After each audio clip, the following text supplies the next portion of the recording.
நம்ம எல்லாருக்கும் நல்லாவே தெரியும், கிரிக்கெட்டை முதல்ல கண்டுபிடிச்ச நாடு இங்கிலாந்து தான். இங்கிலாந்தோட தேசிய விளையாட்டா இருக்கிறதும் கிரிக்கெட் தான். ஆனா கிரிக்கெட்டுக்கு இங்கிலாந்துல இருக்கிற ரசிகர்களை விட இந்தியாவில் இருக்கக்கூடிய ரசிகர்கள் தான் ரொம்ப அதிகம். 1983 நம்ம இந்தியா கபில் தேவ் சாரோட தலைமையில முதல்ல வேர்ல்டு கப்பை வின் பண்றாங்க. அதுக்கப்புறமா கிரிக்கெட்டுக்கு இன்னுமே ரசிகர்கள் அதிகமாகறாங்க. இங்கிலாந்து தான் முதல்ல கிரிக்கெட்டை கண்டுபிடிச்சது இல்லையா? அதே இங்கிலாந்து தான் 2002 முதல்ல T20 கிரிக்கெட் அப்படிங்கிற கான்செப்டை இன்ட்ரடியூஸ் பண்றாங்க. 2007 நடந்த T20 வேர்ல்டு கப்பை நம்ம தலை டோனி தலைமையில நம்ம இந்தியா வின் பண்றாங்க. அதுக்கப்புறமா மக்கள் கிட்ட இந்த T20 கிரிக்கெட் அப்படிங்கிறது ரொம்பவே பிரபலமாகுது. இதை புரிஞ்சுக்கிட்ட இந்திய கிரிக்கெட் வாரியம் BCCI என்ன பண்றாங்கன்னா 2008 IPL அப்படிங்கிற கான்செப்டை கொண்டு வராங்க. ஆனா 2008 IPL வரத்துக்கு முன்னாடியே ICL அப்படிங்கிற ஒரு கான்செப்டை ஜி குழுமம் இன்ட்ரடியூஸ் பண்ணாங்க. ஒரு சில பிரச்சனைகளால அந்த ICL பெருசா வரல, அப்படியே போயிடுச்சு. ஆனா IPL முன்னோடியா இருந்ததே அந்த ICLன்னு சொல்லலாம். இன்னைக்கு நம்ம சேனல்ல IPL பத்தி தான் பார்க்க போறோம். வெல்கம் டு மிஸ் சிந்தனை துளிகள்.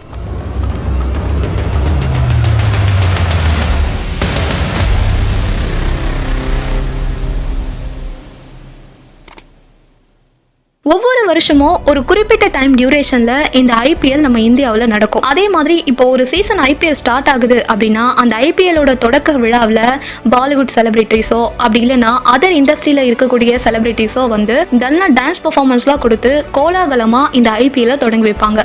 IPL அப்படிங்கிறது ஃபர்ஸ்ட் பாத்தீங்கன்னா ஒரு நல்ல என்டர்டைன்மெண்ட். ரெண்டாவதா பாத்தீங்கன்னா IPL ஒரு நல்ல பிசினஸ். எந்த அளவுக்குன்னா நம்ம இந்தியாவோட GDPலேயே மாற்றத்தை ஏற்படுத்தக்கூடிய அளவுக்கு IPLக்கு பங்கு இருக்கு. IPL மேட்சை லைவா டெலிகாஸ்ட் பண்ணணும் அப்படின்னா அதுக்கே நிறைய முன்னணி டிவி சேனல்ஸ் போட்டி போட்டுட்டு அந்த உரிமத்தை வாங்குவாங்க. ஃபார் எக்ஸாம்பிள், இப்போ ஒரு டிவி சேனல் 5 வருஷத்துக்கு அந்த உரிமத்தை வாங்கியிருக்கிறாங்க அப்படின்னா 5 வருஷமும் அவங்க ஒரு குறிப்பிட்ட தொகையை BCCIக்கு செலுத்துற மாதிரி இருக்கும்.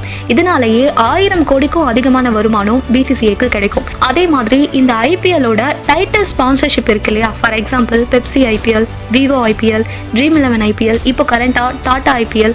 ஸோ அந்த டைட்டில் ஸ்பான்சர்ஷிப்புக்கு அந்தந்த நிறுவனங்கள் எத்தனை வருஷத்துக்கு அந்த உரிமத்தை வாங்கியிருக்கிறாங்களோ அத்தனை வருஷத்துக்கும் ஒரு குறிப்பிட்ட தொகையை BCCIக்கு செலுத்துற மாதிரி இருக்கும். பொதுவாகவே IPL டீம்ஸ்ல இருக்கக்கூடிய நேம்ஸ் எல்லாம் பார்த்தீங்கன்னா இந்தியாவில் இருக்கக்கூடிய முக்கியமான நகரங்களின் பெயர்களின் அடிப்படையில தான் அமைந்திருக்கு. இது ரசிகர்களை இன்னுமே அட்ராக்ட் பண்ணுது. IPL மேட்ச் ஒரு இடத்துல நடக்குது அப்படின்னா IPL மேட்சை நேரில் பார்க்கணும்னு ஆசைப்பட்டு போற ரசிகர்களோட எண்ணிக்கை மட்டுமே லட்சக்கணக்கில் இருக்கும். இதனால IPL மேட்சுக்காக விற்கப்படக்கூடிய டிக்கெட்ஸோட வருமானம் மட்டுமே 100 கோடிக்கும் அதிகமாக கிடைக்கும். அந்த IPL சீசன் அப்போ விற்கக்கூடிய ஜெர்சி, கேப்ஸ், அதே மாதிரி Dream11 போன்ற கேம்ஸ், இது எல்லாமே ரொம்பவே பிரபலமடையும். அதுல இருந்தும் நிறைய வருமானம் கிடைக்கும். IPL ஒரு நல்ல என்டர்டைன்மெண்ட், ஒரு நல்ல பிசினஸ். அதையும் தாண்டி இளம் கிரிக்கெட் விளையாட்டு வீரர்களுக்கு வாய்ப்பளிக்கக்கூடிய ஒரு நல்ல தளமாகவும் இருக்கு. ஜெய்ஸ்வால் அப்படிங்கிற ஒரு வீரரை பத்தி நீங்க எத்தனை பேர் கேள்விப்பட்டிருப்பீங்கன்னு தெரியல. அவர் ஆரம்பத்துல ஒரு பானிபூரி விற்கிறவரா இருந்து இன்னைக்கு IPLல ஒரு கிரிக்கெட்டரா வந்திருக்காரு. ஸோ அவரை மாதிரியான ஆட்களுடைய திறமை இன்னைக்கு உலகம் முழுக்க தெரியுது அப்படின்னா அதுக்கு ஒரு பிளாட்ஃபார்மா இருக்கிறது இந்த IPL தான். அதே மாதிரி நம்ம தமிழ்நாட்டை சேர்ந்த நடராஜரா இருக்கட்டும், பதிரானா அப்படின்னு சொல்லக்கூடிய இலங்கையை சேர்ந்த வீரர் அவரா இருக்கட்டும், அந்த மாதிரி நிறைய இளம் விளையாட்டு வீரர்கள் இன்னைக்கு IPLல கலக்கிட்டு இருக்காங்க. அவங்களுடைய பெயர்களும் உலக அளவுல மக்கள் கிட்ட பிரபலமாகுது அப்படின்னா அதுக்கு காரணம் இந்த IPLன்னு சொல்லலாம். 2008 தான் முதல்ல IPL அப்படிங்கிற கான்செப்டை இந்தியாவில் இன்ட்ரடியூஸ் பண்றாங்க. ஸோ அந்த IPL இருக்கக்கூடிய டீம்ஸை வாங்குறதுக்கு முகேஷ் அம்பானி மாதிரி மிகப்பெரிய தொழிலதிபர்களும் சரி, ஷாருக் கான், பிரீத்தி சிந்தா மாதிரி பாலிவுட் செலிபிரிட்டிஸும் சரி போட்டி போட்டுட்டு IPL இருக்கக்கூடிய டீம்ஸை ஏலத்துக்கு எடுக்கிறாங்க. ஆரம்பத்தில் டீம்ஸை எடுத்தவங்க அதுக்கப்புறம் பார்த்தீங்கன்னா விளையாடக்கூடிய வீரர்களையே ஏலத்துக்கு எடுக்க ஆரம்பிக்கிறாங்க. ஸோ இந்தியன் கிரிக்கெட் பிளேயர்ஸ் மட்டும் இல்லாமல் வெளிநாட்டில் இருக்கக்கூடிய சூப்பர் ஸ்டார்ஸாக இருக்கக்கூடிய கிரிக்கெட் பிளேயர்ஸும் ஏலத்துக்கு விட பண்றாங்க. IPLல இது வரைக்கும் 16 சீசன்ஸ் முடிஞ்சிருக்கு. இப்போ கரண்டா நடந்துட்டு இருக்கிறது 17வது சீசன். ஃபர்ஸ்ட் சீசன் பார்த்தீங்கன்னா 2008 தான் ஆரம்பிக்கிறாங்க. அப்போ 8 டீம்ஸ் IPLல விளையாடுறாங்க. ஃபர்ஸ்ட் சீசனோட இறுதி போட்டி ராஜஸ்தான் ராயல்ஸ்க்கும் CSKக்கும் நடக்குது. இதுல ராஜஸ்தான் ராயல்ஸ் தான் கப்பை வின் பண்றாங்க. IPLோட ஃபர்ஸ்ட் சீசன்லயே ஃபர்ஸ்ட் டைம் கப்பை வின் பண்றது யாருன்னு பாத்தீங்கன்னா ராஜஸ்தான் ராயல்ஸ் தான். 2011 பாத்தீங்கன்னா முதல்ல 10 அணிகள் IPLல விளையாட ஆரம்பிக்கிறாங்க. புனே வாரியர்ஸ் இந்தியா, அப்புறம் கொச்சி டஸ்கர்ஸ் கேரளா அப்படின்னு 2 அணியை இன்ட்ரடியூஸ் பண்றாங்க. 2012, 2013 இந்த 2 வருஷமும் பாத்தீங்கன்னா கொச்சி அணி விளையாடல. அப்ப பாத்தீங்கன்னா 9 டீம்ஸ் மட்டும் தான் IPLல விளையாடுறாங்க. 2014 வந்து பாத்தீங்கன்னா மறுபடியும் 8 டீம் தான் விளையாடுறாங்க. புனே வாரியர்ஸ் விளையாடல. 2013 வந்து பாத்தீங்கன்னா டெக்கான் சார்ஜர்ஸ் அப்படிங்கிற அணியோட பேரை சன்ரைசர்ஸ் ஹைதராபாத் அப்படின்னு சொல்லிட்டு சேஞ்ச் பண்றாங்க. 2019 பாத்தீங்கன்னா டெல்லி டீமோட பேரை டெல்லி கேபிட்டல்ஸ் அப்படின்னு சொல்லிட்டு சேஞ்ச் பண்றாங்க. 2016-17 இந்த 2 வருஷமும் சிஎஸ்கே மற்றும் ராஜஸ்தான் ராயல்ஸ் இந்த 2 டீமுக்கு விளையாட தடை விதிக்கிறாங்க. அதுக்கு பதிலா 2 புது டீம்ஸை இன்ட்ரோடியூஸ் பண்றாங்க. அதுதான் Gujarat lions and rising Pune super giants. இந்த சிஎஸ்கே ஆர்ஆர்ல விளையாடிட்டு இருந்த அந்த டீம் மெம்பர்ஸ் எல்லாமே இந்த புதுசா இன்ட்ரோடியூஸ் பண்ண இந்த 2 டீம்ல போயிட்டு விளையாட ஆரம்பிக்கிறாங்க. 2018 வந்து பாத்தீங்கன்னா மறுபடியும் சிஎஸ்கேவும் ராஜஸ்தான் ராயல்ஸும் உள்ள வராங்க ஐபிஎல் மேட்ச்ல.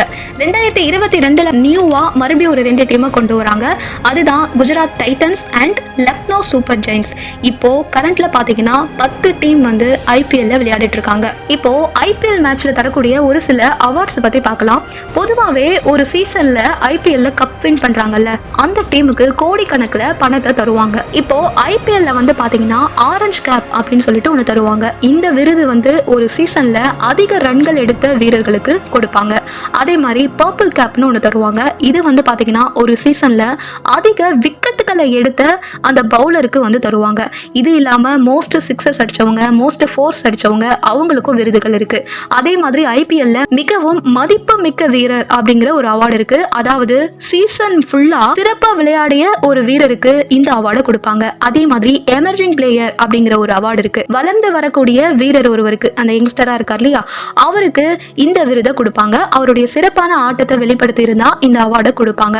அதே மாதிரி எலக்ட்ரிக் ஸ்ட்ரைக்கர் அப்படின்னு ஒரு அவார்டு இருக்கு. ஒரு சீசன்ல மேக்சிமம் டைம்ஸ் குறைந்த பந்துல அதிக ரன்கள் எடுத்தா இந்த எலக்ட்ரிக் ஸ்ட்ரைக்கர் அப்படிங்கிற விருதை கொடுப்பாங்க. கேம் சேஞ்சர், அதாவது தோக்குற மாதிரி இருக்கிற ஒரு மேட்சை இந்த ஒரு வீரர் வந்து விளையாடி அதை ஜெயிச்சு கொடுத்திருப்பாரு. அந்த ஆட்டத்தின் போக்கையே மாற்றியதுக்காக கேம் சேஞ்சர் அப்படிங்கிற அவார்டு அந்த வீரருக்கு வழங்கப்படும். அதே மாதிரி ஃபேர் பிளே அப்படின்னு சொல்லிட்டு ஒரு அவார்டு தருவாங்க. சிறப்பா விளையாடிய ஒரு டீமுக்கே தரக்கூடிய அவார்டு தான் இந்த ஃபேர் பிளே அவார்டு. இது இல்லாம சிறப்பா கேட்ச் பிடிச்சவங்க, அதிக தூரம் சிக்ஸ் அடிச்சவங்க, அந்த மாதிரியான வீரர்களுக்கும் விருது வழங்கப்படும். இது வரைக்கும் நடந்த ஐபிஎல் போட்டிகள்லயே, அதாவது 16 சீசன்ஸ்லயுமே வந்து சிஎஸ்கே அண்ட் மும்பை இந்தியன்ஸ் இந்த 2 டீமும் கிட்டத்தட்ட 5 தடவை ஐபிஎல் கப்பை வின் பண்ணிருக்காங்க. ரெண்டாவது பாத்தீங்கன்னா கொல்கத்தா நைட் ரைடர்ஸ் 2 தடவை வின் பண்ணிருக்காங்க.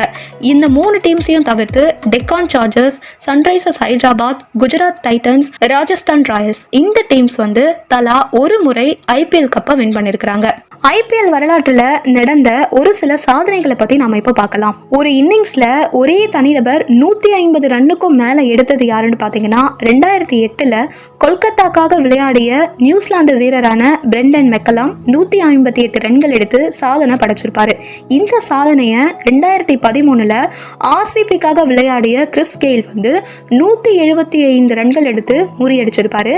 அதே மேட்ச்ல 30 பந்துகள்ல சதம் அடிச்சும் அசத்திருப்பாரு. இது வரைக்கும் 14 முறை விளையாடிய சிஎஸ்கே அதுல 12 முறை பிளே ஆஃப்க்கு போயிருக்கு. இது வரைக்கும் எந்த டீமுமே பண்ணாத ஒரு சாதனை சிஎஸ்கே பண்ணது. 2016 ஆண்டு நடந்த போட்டியில ஆர்சிபிக்காக விளையாடிய விராட் கோலி வந்து ஒரு சாதனையை படைச்சிருப்பாரு.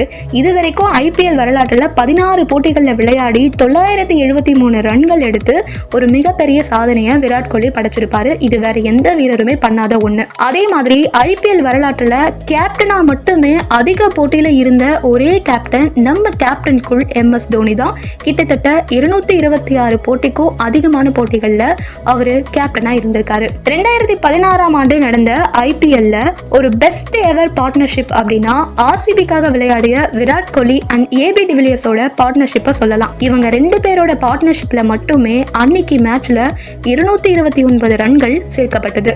இந்த 2024 ஆண்டு ஐபிஎல்ல அதிக அளவு ஏலத்துக்கு எடுக்கப்பட்ட வீரர் மிட்செல் ஸ்டார்க். கிட்டத்தட்ட 24.75 கோடிக்கு இந்த ஆஸ்திரேலியாவை சேர்ந்த வீரர் ஏலத்துக்கு எடுக்கப்பட்டிருக்காரு. உங்களுக்கு இந்த வீடியோ பிடிச்சதுன்னா லைக் பண்ணுங்க, உங்க ஃபேமிலி அண்ட் ஃப்ரெண்ட்ஸுக்கும் ஷேர் பண்ணுங்க. மறக்காம நம்ம சேனலை சப்ஸ்கிரைப் பண்ணுங்க. நன்றி.